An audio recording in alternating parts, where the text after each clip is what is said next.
नमस्कार, मी मोनिका शर्मा आणि आपण पाहत आहात लोकसेतू मराठी न्यूज चॅनल। तर चला पाहूया आजच्या बातम्यांमध्ये काय खास आहे। सारंगखेडा परिसरात चोरट्यांचा हैदोस, सलग दरोड्यांनी नागरिक भयभीत, पोलिसांच्या कार्यक्षमतेवर प्रश्नचिन्ह।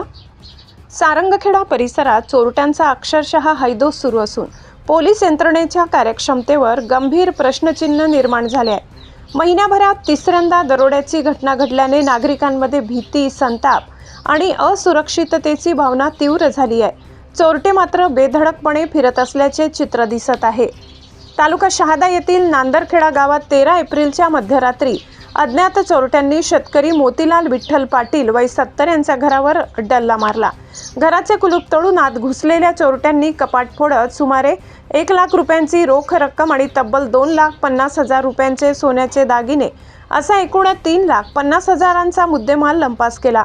एवढ्यावरच न थांबता शेजारील बंद घरांनाही लक्ष्य करत कुलूप तोडण्याचा प्रयत्न करण्यात आला, ज्यामुळे संपूर्ण गावात भीतीचे सावट पसरले आहे। या प्रकरणी सारंगखेडा पोलीस ठाण्यात अज्ञात आरोपींविरुद्ध गुन्हा दाखल करण्यात आला असून सहाय्यक पोलीस निरीक्षक रवींद्र बागुल व हेड कॉन्स्टेबल सुपडू राठोड पुढील तपास करत आहेत। मात्र सलग घडणाऱ्या घटनांमुळे तपासाच्या गतीवर प्रश्न उपस्थित होत आहे।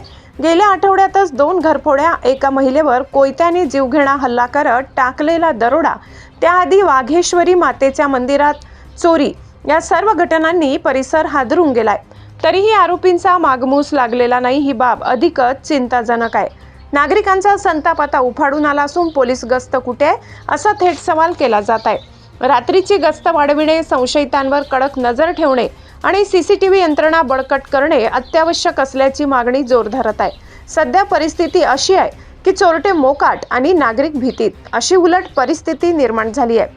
पोलिसांसमोर हे मोठे आव्हान उभे राहिले असून गुन्हेगारांना पकडून नागरिकांचा विश्वास परत मिळविणे हीच खरी कसोटी ठरणार आहे। आता तरी पोलीस प्रशासन जागे होणार का, असा संतप्त सवाल जनतेतून विचारला जात आहे।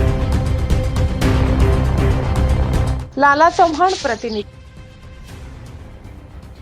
साठी एवढंच। ताज्या घडामोडी, स्थानिक बातम्या आणि महत्त्वाच्या अपडेट्स जाणून घेण्यासाठी आमच्या लोकसेतू मराठी न्यूज चॅनलला सबस्क्राइब करा। धन्यवाद।